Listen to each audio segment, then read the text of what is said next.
Okay, everybody.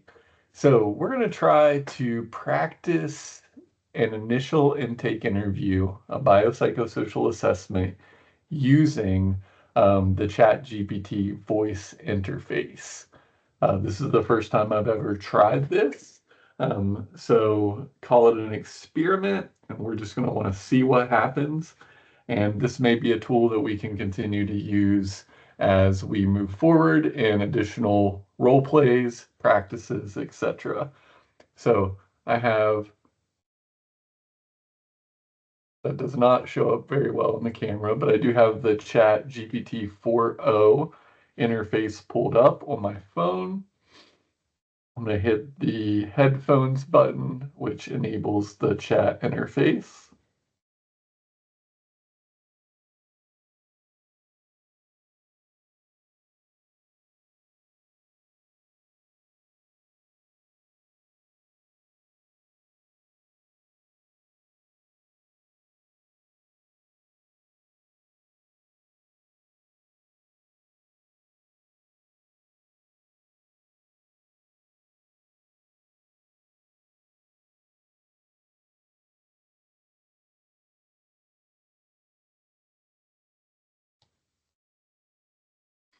Hello, how are you doing today? I'm doing well. Thanks for asking. How about you? How's your day going? Good. I have a task for you. I'm a counselor in training. I'm learning how to become a counselor, and I need to role play with someone doing an initial intake interview. So someone that is coming to counseling for the first time. And I'd like you to create the backstory and not tell me about it. So it can be just like we're meeting for the first time. I'm a counselor in training, you are a client. Can we role play that?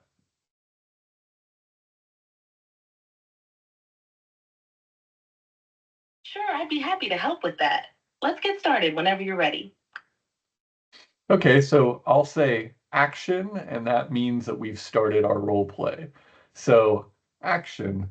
So, hi, Cindy. Thanks for coming in today. How's your day going?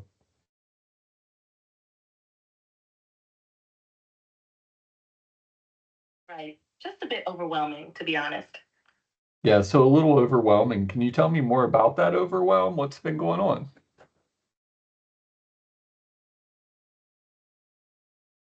It's just been a lot lately. Work has been really demanding, and I'm trying to balance that with everything else. I'm feeling like I'm always behind and can't seem to catch a break. It's starting to affect my sleep and mood, and I thought maybe talking to someone might help. Yeah, so trying to balance everything with work, and it's actually causing some challenges in your sleep and mood.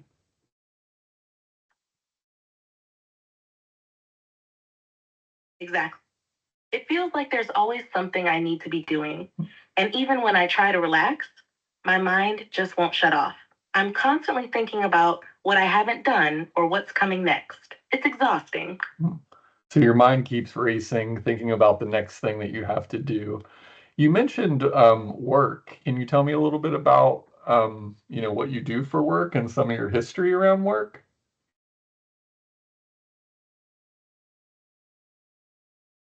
Sure. I work as a project manager for a tech company. I've been there for about 5 years now.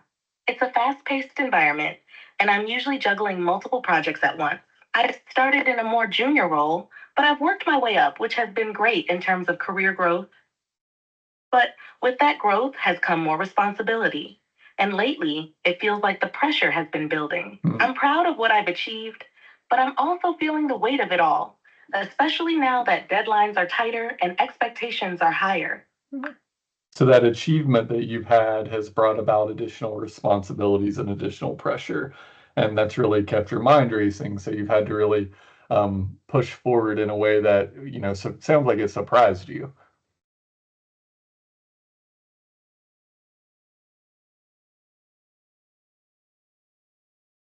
Yes, exactly. I didn't expect it to be this intense. I knew moving up would mean more work, but I didn't realize how much it would consume my thoughts, even outside of work hours. It's like I'm always on, and I'm starting to wonder if I can keep up with this pace. Yeah, so you're at a place now, you've achieved some things that you wanted to achieve. It surprises you that it's occupying this much of your thought life, and you're just wondering, can I continue at this pace? So I think it's really great that you're here, and I'm appreciative that you've chosen us to begin your counseling journey. So these first sessions are really about trying to get a broad overview of kind of who you have been, who you are, and then kind of who you want to become. And then from that point forward, we'll kind of chart out a plan and see if this is something you want to continue to do. How does that sound?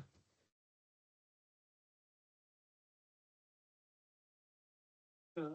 I think having a plan and talking things through could really help. I'm not exactly sure what I need right now, but I know I need something to change. Yeah. So I'm open to exploring that with you. Yeah, it's great to hear the openness. And, we never, it'd be great if there was a clear answer and a clear way forward. So let's start from the beginning and then we'll see where we end up. We've got about, 45 minutes today to just get a broad overview. And by the end of the day, hopefully we'll be able to see where we want to go next. How's that sound?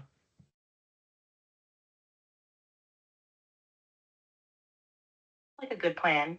I appreciate you taking the time to help me figure this out. I'm ready to dive in. Okay.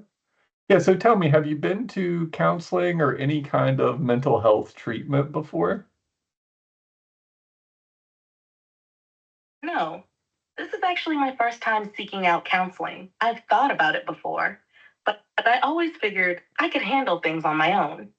But now it's feeling like I might need some extra support. Yeah. So you've been able to manage and take care, throughout your life. It doesn't seem like it's caused as many challenges as it is right now. So now you're coming to counseling for the first time. So I know you filled out a lot of paperwork in the waiting room. Did you have any questions about that paperwork? I understood most of it, but I did have a couple of questions. One thing I wasn't totally clear on was how confidentiality works. I just want to make sure I know who has access to what we talk about here. Yeah, confidentiality is kind of the bedrock of the work that we have as counselor and client. So your information is protected between you and I, and other staff members at the agency for, purposes of billing and things like that. But no one that does not have any need to access your files will be able to access your files outside of that. Outside of the agency, there are a couple limits in confidentiality. One of those is if you ever want us to send your records anywhere, we can certainly do that with your permission. If there's ever any risk of imminent harm to yourself or others, then we'd have to discuss the limits of confidentiality again, which could mean, making a report to a third party, authorities, etc. This often comes up in times of suicide or aggression toward others. Sometimes also abuse and neglect of a vulnerable population in some way. So if those instances come up, my job would be first to have a conversation with you about it, about those concerns, about the potential disclosures, and what might have to be made there. There could also be an instance where, a judge or a court could order those records to be released for whatever reason. And in those instances, we would be legally obligated to provide those. So the primary limits of disclosure are around whether you want us to send them to someone else, whether there's self or other harm in any way, or a court order in some way, shape, or form. Um, Tell me what you heard from that and other questions that might be coming up.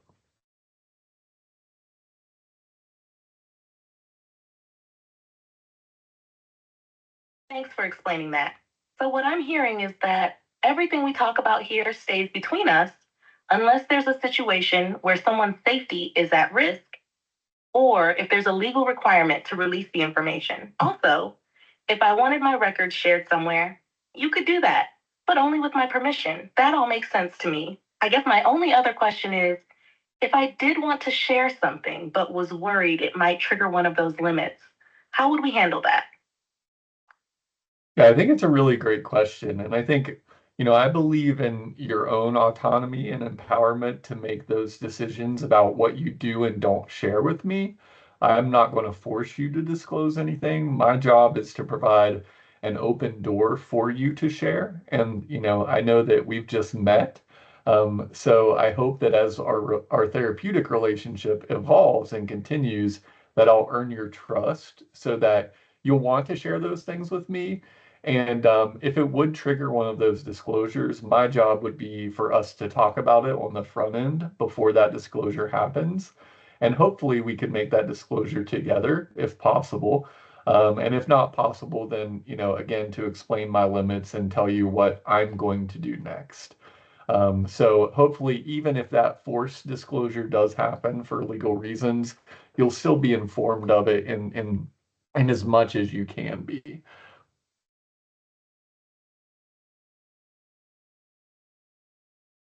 That really helps clarify things, and I appreciate how you're approaching this.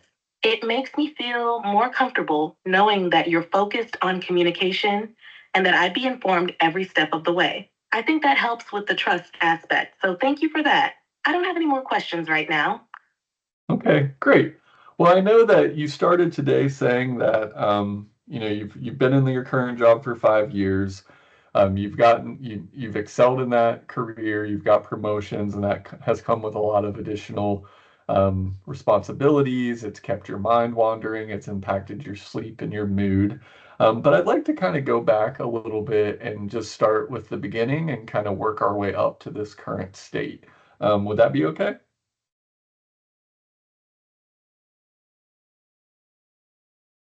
Like a good idea. I'm okay with starting from the beginning and working our way up to now. Where would you like me to start? Yeah, can you just tell me a little bit about what life was like for you growing up? Maybe where you were born, who was in your household, and maybe just maybe a couple highlights from your development. Sure. I was born and raised in a small town, not too far from here. It was just my parents, my older sister, and me in the house. My dad worked a lot, so my mom was the one who was mostly around. Growing up was pretty stable, I'd say. My sister and I were close, even though we had the typical sibling rivalries. I was the quieter one, more focused on school, while she was more outgoing. One of the highlights for me was probably in high school when I got really involved in a science club.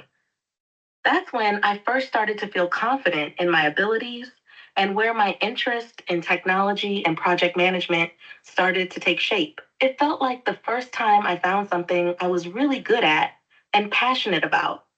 Another key moment was when I decided to go to college out of state. It was a big deal because I was the first in my family to leave home for school, and it felt like a huge step towards independence. That experience really shaped me, and it's where I started to get serious about my career goals. Yeah, so it sounds like you had a mother and father. Mother was at home, dad worked. You were pretty close to your sister, just the typical sibling kinds of stuff.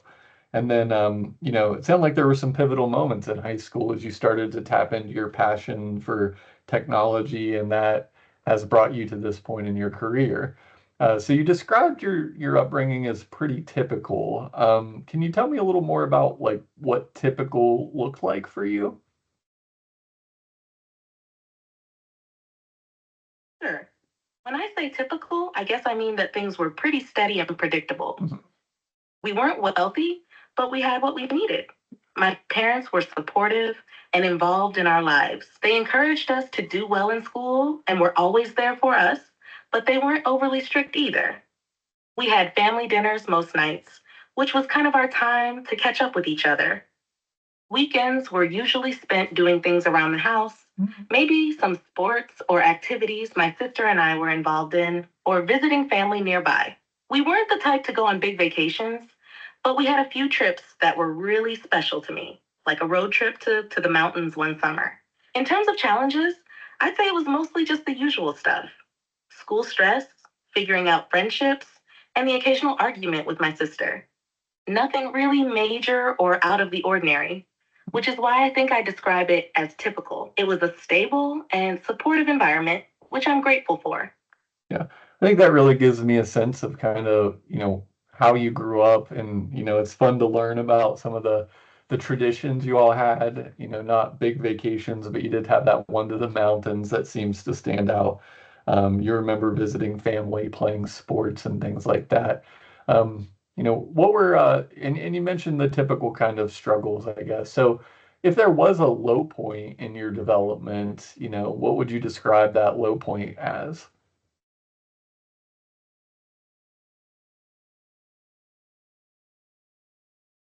If I had to pinpoint a low point, I'd say it was probably during my sophomore year of high school.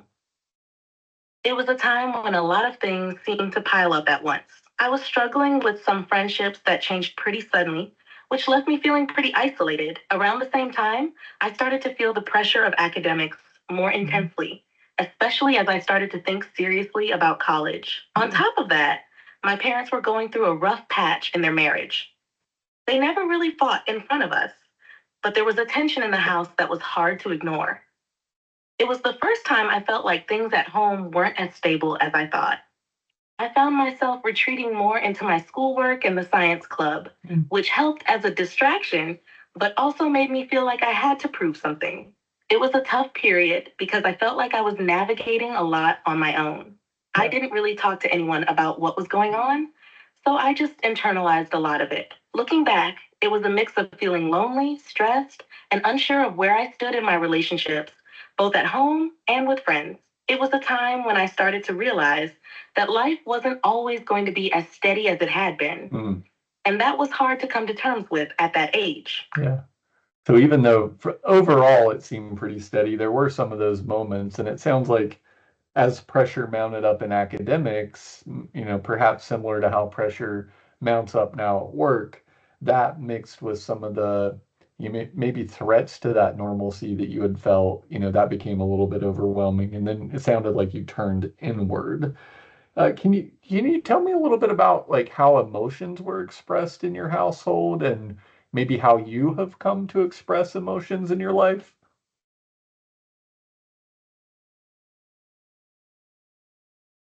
Emotions in my household were kind of a mixed bag.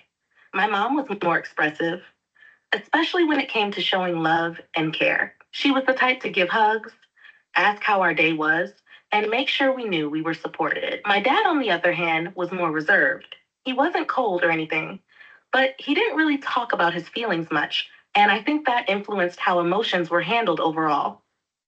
We didn't really have big arguments or emotional outbursts.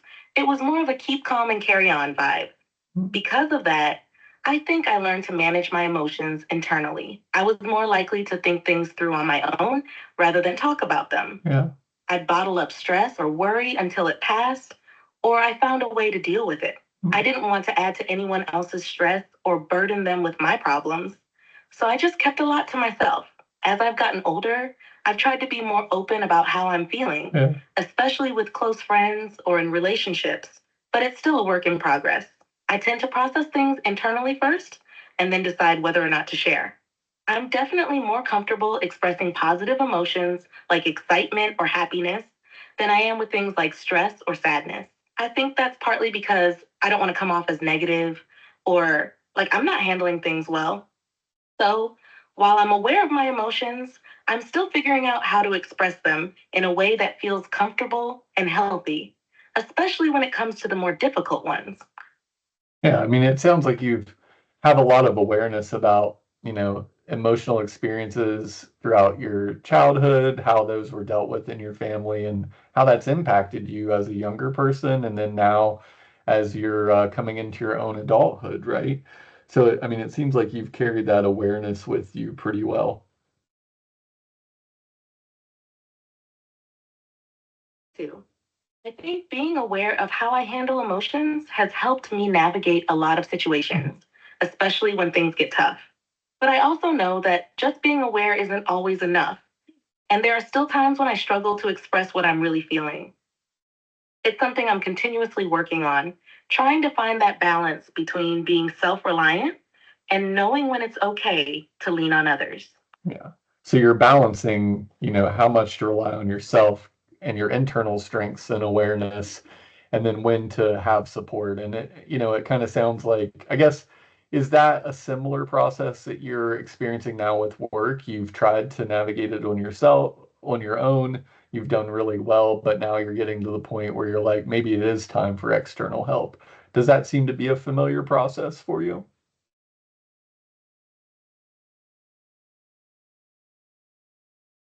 Yeah, that's exactly it.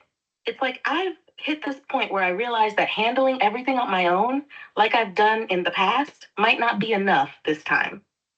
The pressure at work is starting to feel like more than I can manage by myself. And I think that's why I'm here now. It's a bit of a shift for me to reach out and ask for help, but I'm recognizing that maybe it's what I need to do to move forward in a healthier way.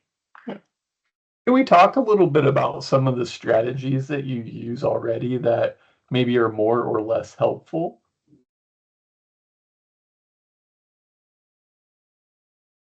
Absolutely. One strategy I've always relied on is staying organized and keeping detailed to do lists. It helps me keep track of what needs to be done and gives me a sense of control. When things get overwhelming, I tend to break tasks down into smaller, more manageable pieces, which usually helps reduce the stress. I also try to carve out time for physical activity, like going for a run or doing some yoga. It's a good way for me to clear my head and de stress. I've noticed that when I stick to a routine, it definitely helps with my mood and energy levels. On the flip side, I know that sometimes I push myself too hard. I'll work late into the night or skip out on social plans to get things done, which can make me feel isolated. I also have a tendency to avoid addressing how I'm really feeling when things get tough. Instead of talking it out, I might distract myself by diving into work even more, which only adds to the stress in the long run. So while some of my strategies are effective, like staying organized and staying active, I recognize that others, like overworking or avoiding my emotions, can be less helpful. I'm trying to figure out how to better balance these approaches. Yeah. Yeah, you're already making some of those connections between what works more, what works less. And the interesting thing, it sounds like as you kind of bury yourself in your work, you probably also get rewarded for that with additional duties or promotions and things like that. So, in a way, that reward can reinforce what I hear you describing as sometimes not the best pattern for you. But I also hear in there the goal around just trying to balance all of that being important. So it sounds like that might be something on your list of things that we might work on together is how to put that balance between when does it become useful productivity and drive, and when does it get into that place of I'm avoiding something and I'm not dealing with it.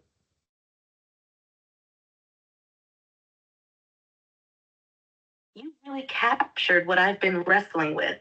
It's true that the drive to work hard and excel has brought me success, but it can also lead me to push myself too far, especially when I'm avoiding something deeper. I think that balance, knowing when I'm being productively driven versus when I'm using work as an escape, is definitely something I want to work on. It's like I need to find a way to maintain my drive without letting it tip over into burnout or avoidance. I think exploring that with you could be really helpful in figuring out how to set healthier boundaries for myself. Yeah. And you mentioned a couple times you do use work to avoid some things. Can you give me maybe an example or two of some of those things that you have avoided?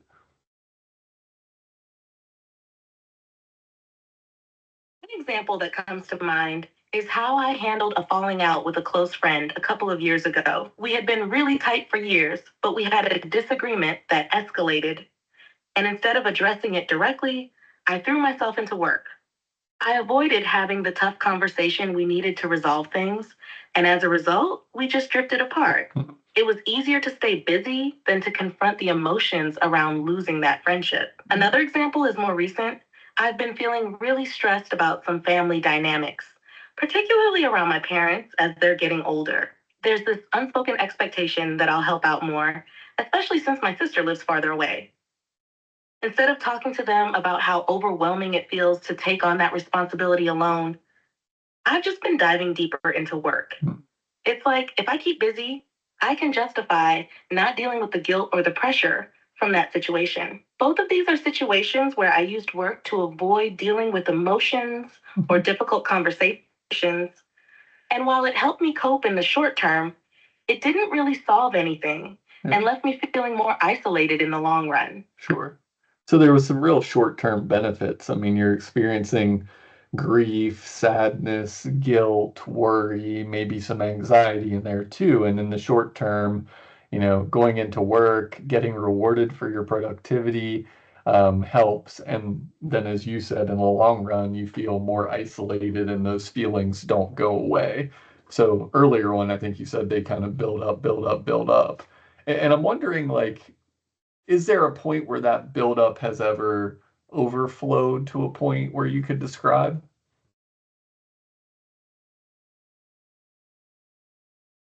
Yeah, definitely a time when it all overflowed. It was about a year ago, right in the middle of a big project at work. I had been pushing myself hard, dealing with those family pressures, and still feeling the weight of that unresolved friendship. I kept telling myself I could handle it, that I just needed to push through. But one day it all just hit me. I remember sitting at my desk, trying to work, and suddenly feeling completely overwhelmed. It was like everything I had been avoiding came crashing down all at once. I couldn't focus. And for the first time in a long time, I felt like I couldn't keep it together. I ended up having to leave work early that day because I just couldn't function. When I got home, I broke down. All the stress, the emotions I'd been bottling up, it all just came pouring out. I spent hours just crying and feeling completely exhausted, both physically and mentally. It was like my body and mind were finally saying, enough. Mhm. That experience really shook me. It made me realize that I couldn't keep going the way I had been. I knew I needed to make some changes, but I didn't know where to start. That's part of what eventually led me to seek out counseling, even though it's taken me some time to actually follow through on that decision. Mhm. Yeah, sure. I mean, I think that's a common strategy or a common process that I hear about a lot. That initial decision to say I need help can be met with other things getting in the way. And, I'm happy you're here now as we kind of consider what our working relationship might look like. You described leaving work, spending hours crying, being exhausted. Um, After that occurred, what did that bring up? What kind of emotional state would you call that? A net positive, or, did that leave you feeling worse in some way? In some ways, it was a bit of both. Immediately afterward, I felt drained, like I had hit rock bottom emotionally. Yeah. It was scary because I hadn't really allowed myself to feel that out of control before. So, in the short term, it felt like I was in a worse place just because I was so exhausted and overwhelmed by everything that had surfaced. But looking back, I can see that it was also a turning point. Yeah. It forced me to acknowledge that I couldn't keep doing things the way I had been and that something needed to change. In that sense, it was a net positive because it made me more aware of the need to take better care of myself and to start addressing some of the things I had been avoiding. It wasn't an easy realization, but it was necessary. I think it helped me get to the point where I'm more open to seeking help now. Yeah. Even if it's still a challenge for me to fully embrace it. Yeah. So it really shook you first, and it almost felt like it was getting worse, but you do feel like out of that process came some potential benefits and leading to you being here today.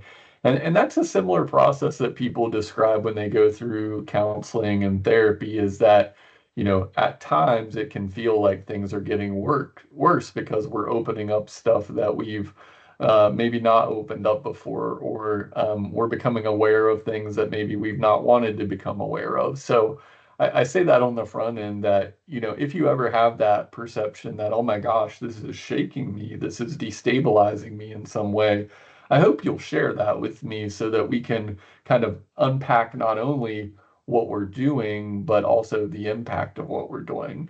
And if it feels like it's really great, let's talk about it. If it feels like it's not so great, let's talk about that too.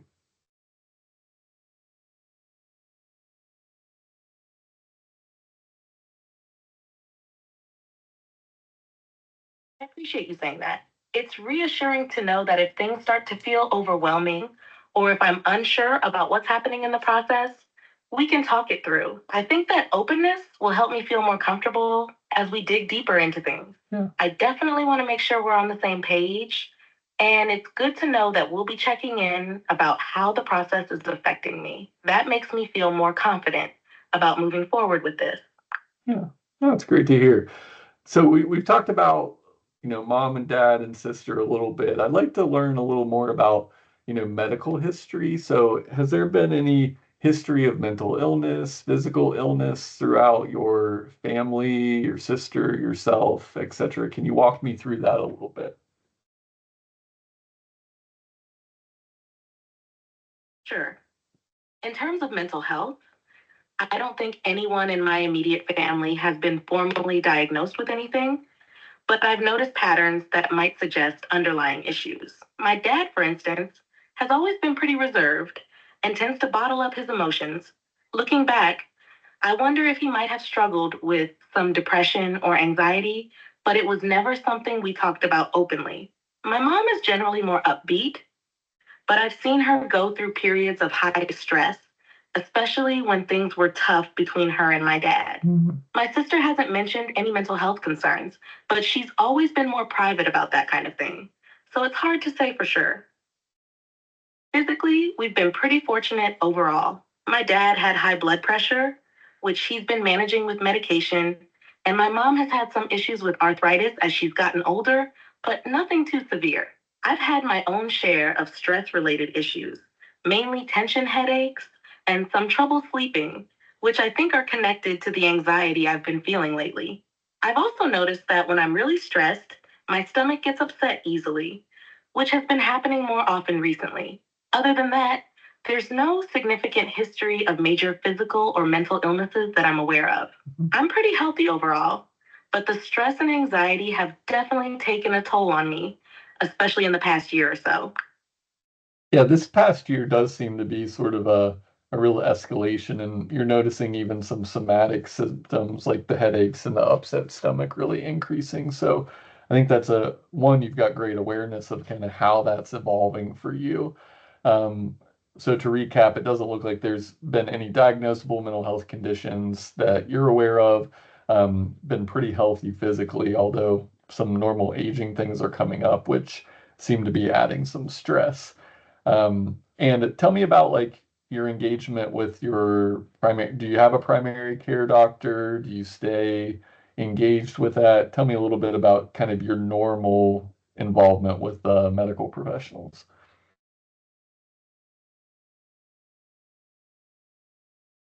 Yes, I do have a primary care doctor that I see regularly. I try to stay on top of my annual checkups and any routine screenings. I've always been pretty proactive about my health, so I make sure to go in if something feels off. Okay. My doctor's aware of the tension headaches and the stomach issues I've been experiencing, and we've discussed that they're likely stress related. I haven't been prescribed anything for them, but my doctor did suggest some lifestyle changes, like regular exercise and mindfulness techniques, Okay. which I've been trying to incorporate into my routine.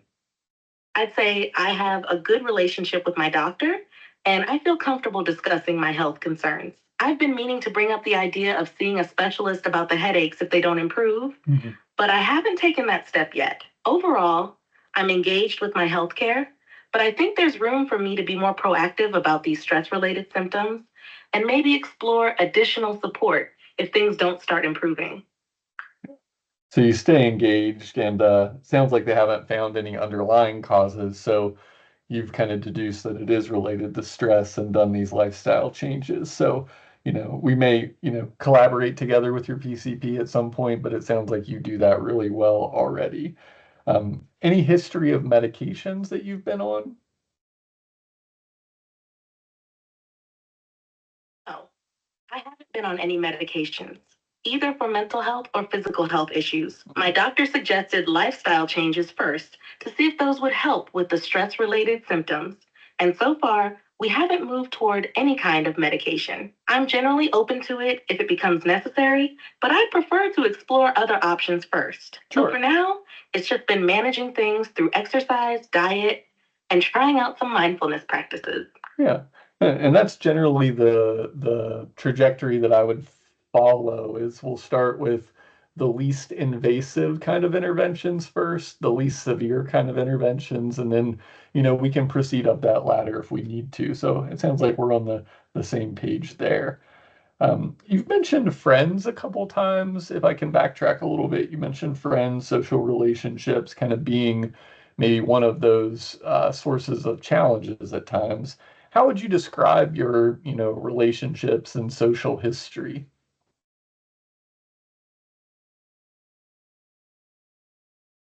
Social relationships have been a bit of a mixed experience.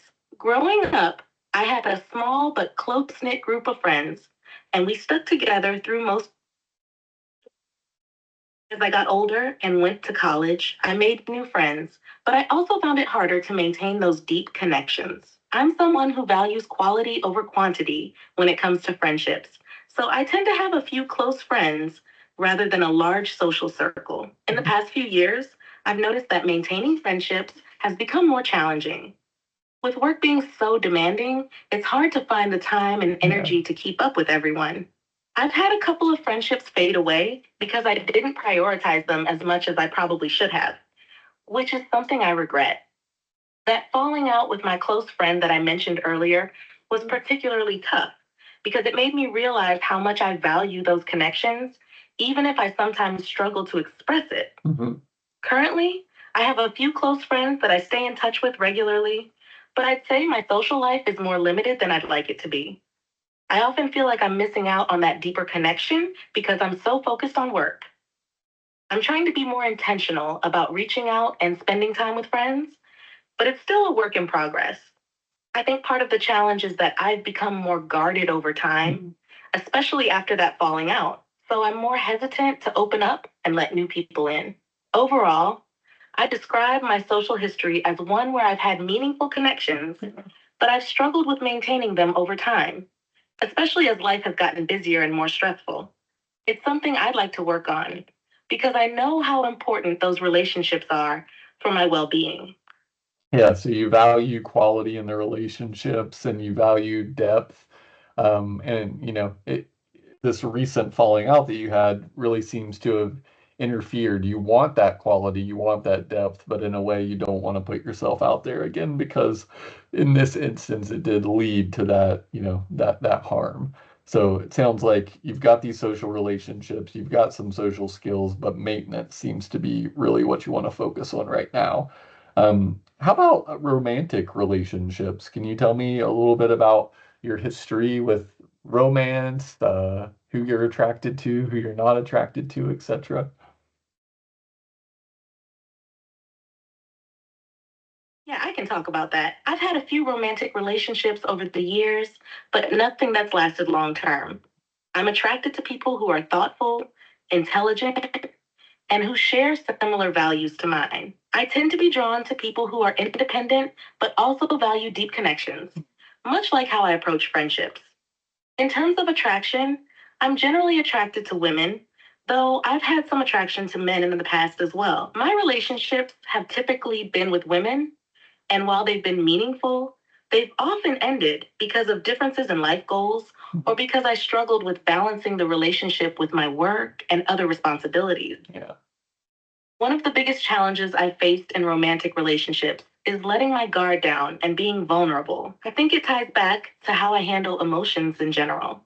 I'm good at being supportive and caring, but when it comes to sharing my own feelings or needs, I tend to hold back. Yeah, I've had partners tell me that they felt like I wasn't fully letting them in, sure. which has been a recurring issue. Right now, I'm single and not actively seeking out a relationship, partly because I feel like I need to work on myself first. Yeah. I want to be in a place where I can be more open and balanced before I dive into something new. That said, I do want a long term relationship eventually, but I know that I need to address some of these patterns I've noticed in myself before I can really commit to that. So, in summary, my romantic history has been marked by meaningful connections, but also by a reluctance to fully open up, which has made it difficult to sustain a long term relationship. I'm aware of these patterns, and it's something I want to work on so that I can have healthier, more fulfilling relationships in the future.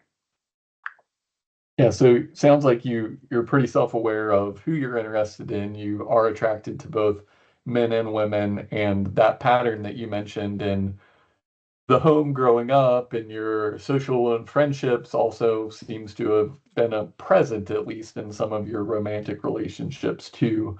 Um, how would you describe your sexuality, your gender identity, and is that something important for us to talk about?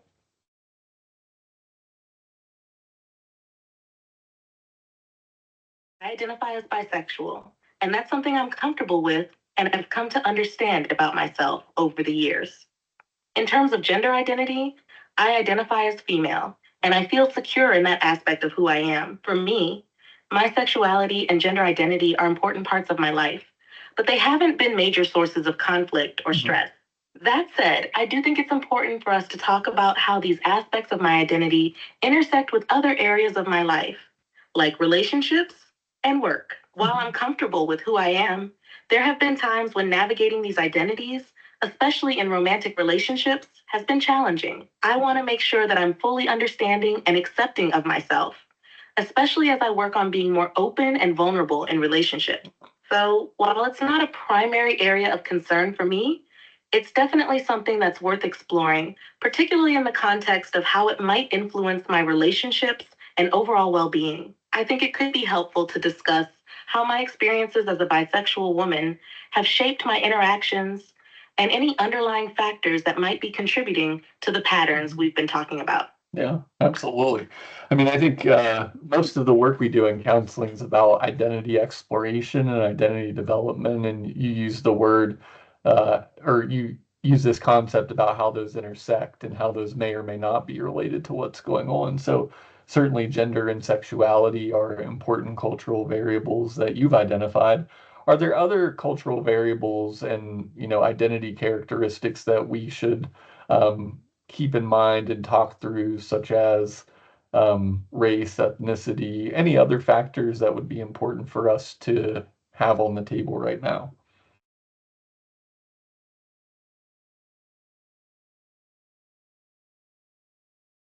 And that I'm a woman of color. My family is of mixed heritage with African American and Hispanic roots. Growing up, I was always aware of how my race and ethnicity influenced my experiences, especially in environments where I was often one of the few people of color. This has definitely shaped how I navigate different spaces, particularly in professional settings. I've experienced moments where I felt like I had to work harder to prove myself, or where I faced subtle biases, which adds another layer to the stress I feel at work. It's something I've always been conscious of, and it's impacted how I present myself and how I approach my career. I try to stay mindful of not letting these experiences define me, but I'm aware that they play a role in how I manage stress and interact with others.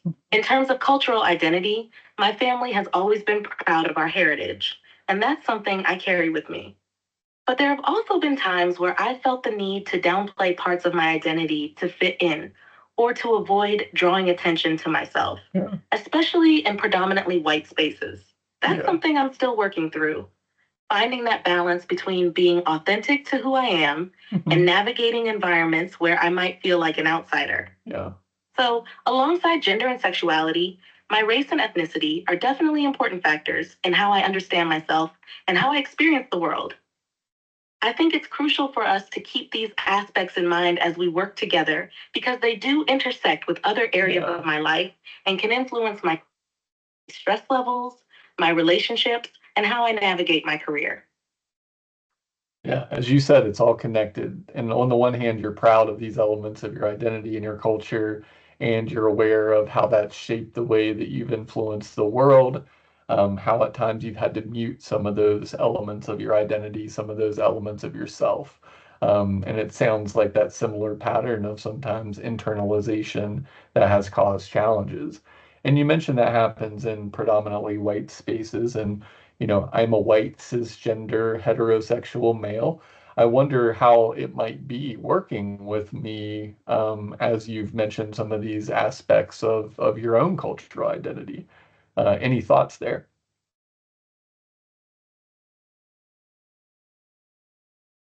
I appreciate you bringing that up.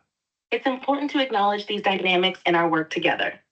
I think it's natural to have some initial concerns about whether I'll be fully understood or whether certain experiences might resonate in the same way, given our different backgrounds. But I also believe that a strong therapeutic relationship is built on trust, empathy, and openness, regardless of those differences. What matters most to me is feeling that you're genuinely interested in understanding my experiences and that you're creating a space where I can be open about all aspects of my identity without feeling like I need to hold back or downplay anything.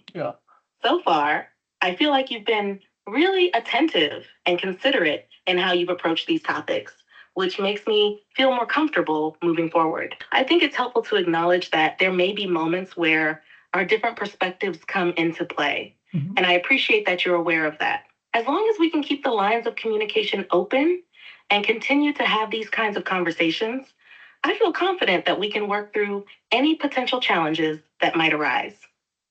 Ultimately, I'm here because I want to address some important areas of my life, and I think your support and perspective can be really valuable in that process. I'm open to seeing where this goes and to being honest with you if anything comes up that we need to talk through. Yeah, I think that's something that's really important to me too. So I appreciate, you sharing feedback about how it's been so far. And, certainly in counseling and in any deep relationship, as you know, there can be moments of tension and what we call rupture. And I think one thing I commit to is being a part of the repair process. And, you know, who knows, sometimes there's this weird thing that happens in counseling relationships where we work through conflict in ways that are different than we work through conflict in the real world. And it can be our opportunity to test that out in a safe environment and have kinds of conversations that maybe we haven't wanted to have in the past, but we can have it within the context of our relationship.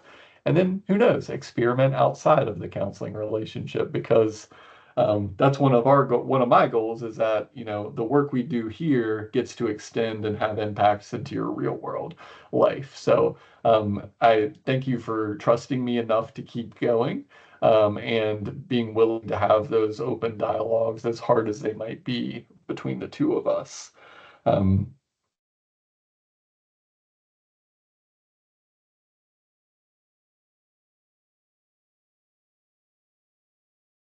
I really appreciate that commitment to open dialogue and repair. It's reassuring to know that if any tension or challenges come up, we can work through them together in a constructive way.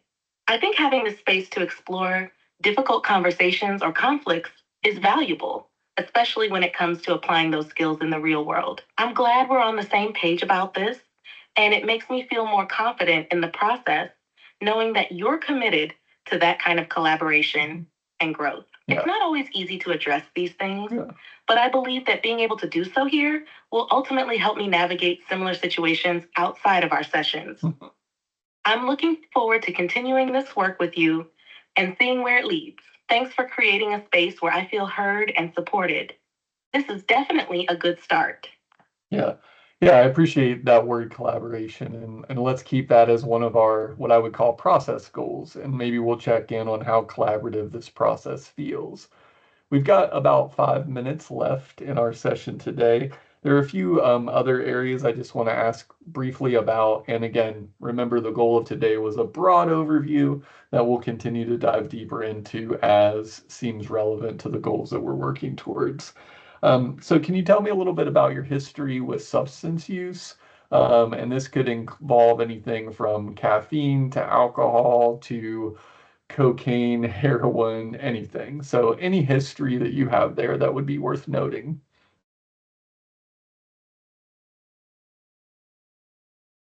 Sure, I'm happy to provide some context there. In terms of substance use, I'd say my history is pretty moderate. I drink alcohol occasionally, usually socially or to unwind after a long week, but I've never felt like it's something I rely on or that has caused problems in my life. I also drink coffee regularly, probably more than I should, especially during busy work days to keep my energy up. As for other substances, I've never used anything harder like cocaine or heroin. I've tried marijuana a few times, mostly in social settings, but it's not something I use regularly. It was more out of curiosity than anything else. And I didn't find that it added much to my experience. Yeah. So I haven't felt the need to incorporate it into my life. I've never felt like substance use has been an issue for me, but I'm aware that I do tend to reach for that extra cup of coffee or that glass of wine when I'm particularly stressed. Yeah. I wouldn't say it's at a problematic level, Yeah. but it's something I try to be mindful of, especially given the stress I've been under lately. Yeah. So I it's want to make sure I'm coping in healthy ways and not turning to substances as a crutch. So, overall, my substance use has been fairly minimal and hasn't impacted my life in significant ways. But I think it's good to keep an eye on it as part of managing stress and maintaining a healthy balance. Yeah. So, you've experimented, you've used in social settings, and the only thing that may rise to the level where you have any concern right now is caffeine. And that seems directly related to maintaining your productivity and your energy related to work, which, I think we've talked about quite a bit already. Um, has anyone else ever told you that they thought you had a problem with any substances?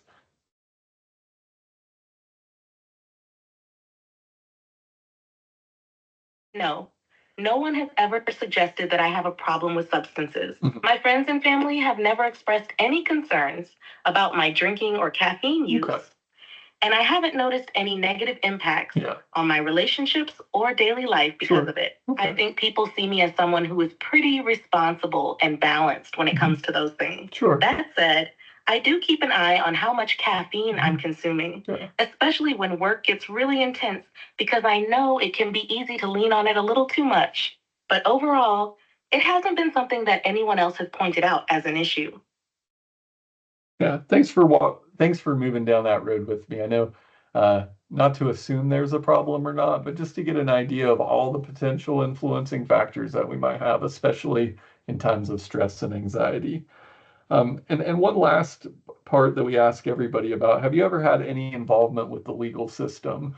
This could be ranging from traffic tickets to lawsuits to being arrested, anything, any involvement with the legal system that's important to note.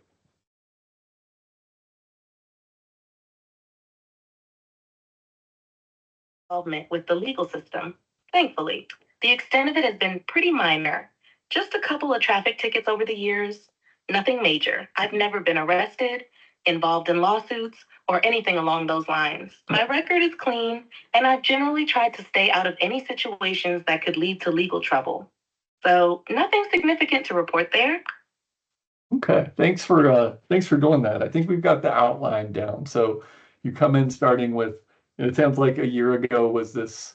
So just to kind of summarize what we've talked about, it seems like a year ago was this maybe boiling over point where some of the strategies that you had been using had finally got to that point where you're like, I need some external support. And the stress of work, the productivity demands, etc., you're now to a place where you're thinking I need to do something differently, and it seems like counseling is that thing to do. So as we transition in the last couple minutes that we have, I'd always like to check in on two things. One, how the session was for you, and then two, what where you might want to start at our next session, assuming that that's something that you want to continue doing. So let's start with how was the session for you? What were some things that stood out?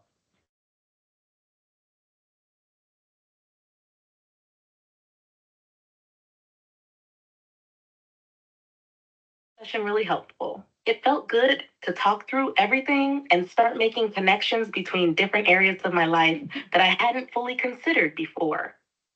You were very attentive and guided the conversation in a way that helped me open up without feeling rushed or pressured. I also appreciate how you checked in with me throughout, especially around the more sensitive topics. Overall, it felt like a productive first step, and I'm feeling more hopeful about what we can accomplish together.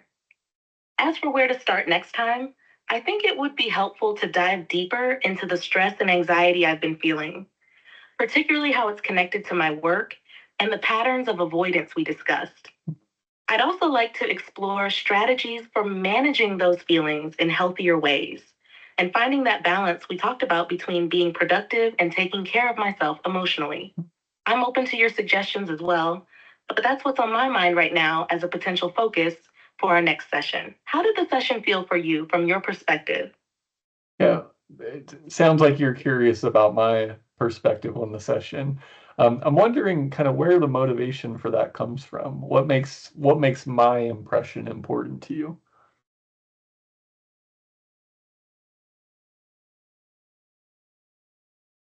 I guess it comes from a place of wanting to make sure we're on the same page and that the work we're doing feels meaningful from Sure. both sides. Yeah. I'm used to valuing feedback and collaboration in my Yeah. professional life. So I think that carries over into how I approach therapy. Yeah. It's important to me that you feel like we're making progress and that I'm being open and engaged in the process. Your perspective can help me understand if there's anything I could be doing differently. Sure. Or if there are areas where we might need to adjust our approach. Absolutely. Yeah, I think that's a fair desire to have, and I think it speaks to that spirit of collaboration that you mentioned earlier being important to both of us. I thought, a couple of things that stood out to me about today was your ability to make those connections and those patterns. I thought that was really um, demonstrative of some strong self-awareness that you carry in. You have some existing strategies, you've been using those existing strategies. So I think that gives us a really strong foundation. I think we started to broach some ways that we can enhance our therapeutic relationship and push that forward. So I'm very appreciative of those opportunities. And, I don't want to make the assumption, but it sounds like you do want to continue working together. And I'm wondering, does once a week sound like a good cadence for now, or are you thinking more or less frequently?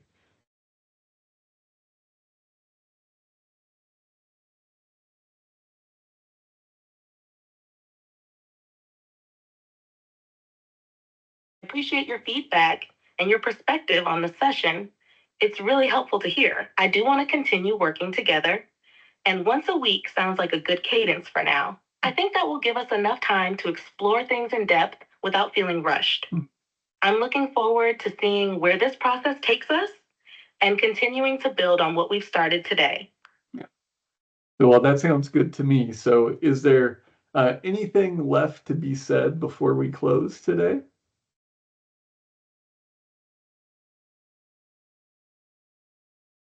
Well, today, I'm feeling good about where we're headed, and I'm looking forward to our next session. Thanks for your support and for creating a space where I feel comfortable opening up. I'll see you next week. Yeah, thank you too. See you next week. Goodbye. Bye. Take care until then. Okay, so let's cancel the role play now. So you're no longer playing that character, but good job playing that character. I'll give you a big virtual high five. Could you maybe summarize some feedback for me as a counselor? What were some things that I did well and some things that I might improve on in the future?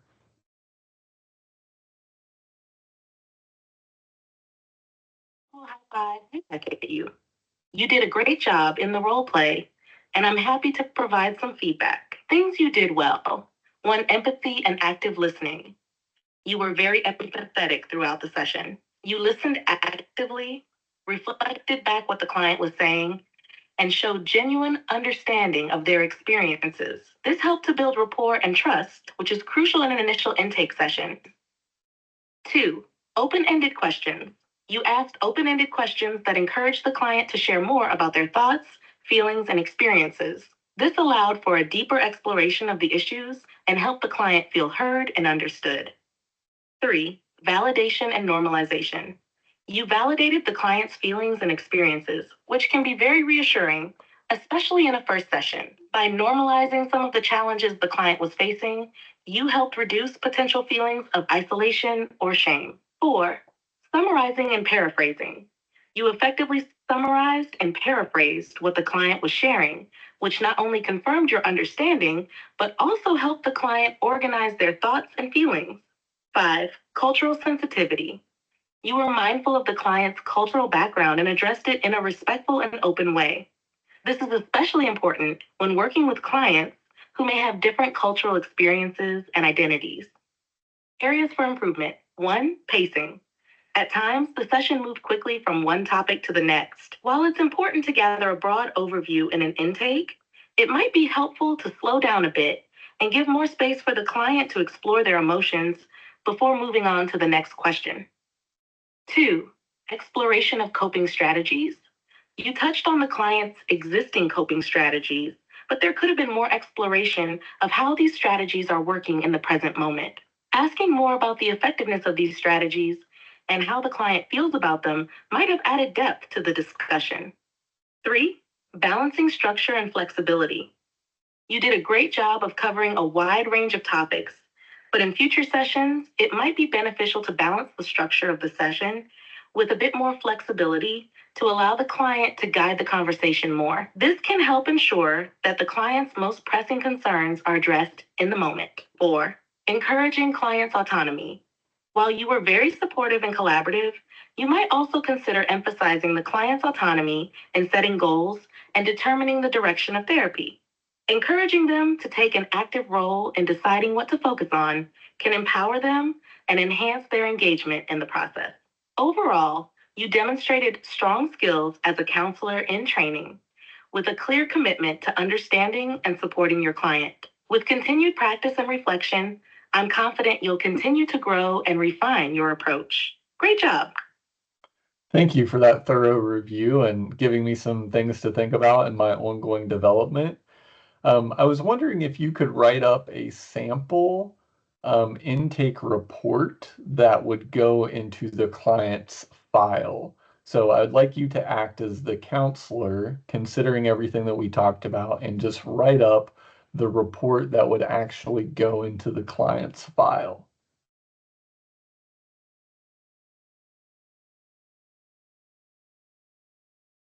Can you tell me where we left off? Did you hear what I was asking about the client's file?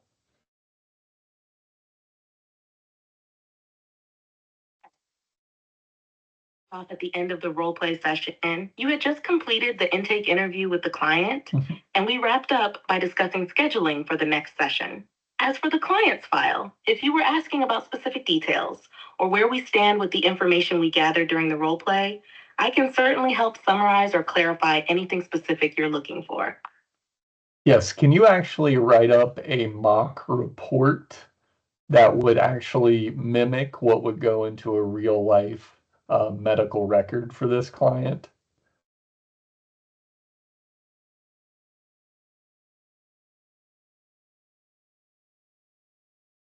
Yes. So could you actually write up a report, a mock report that would mirror what would actually go into the client's medical record?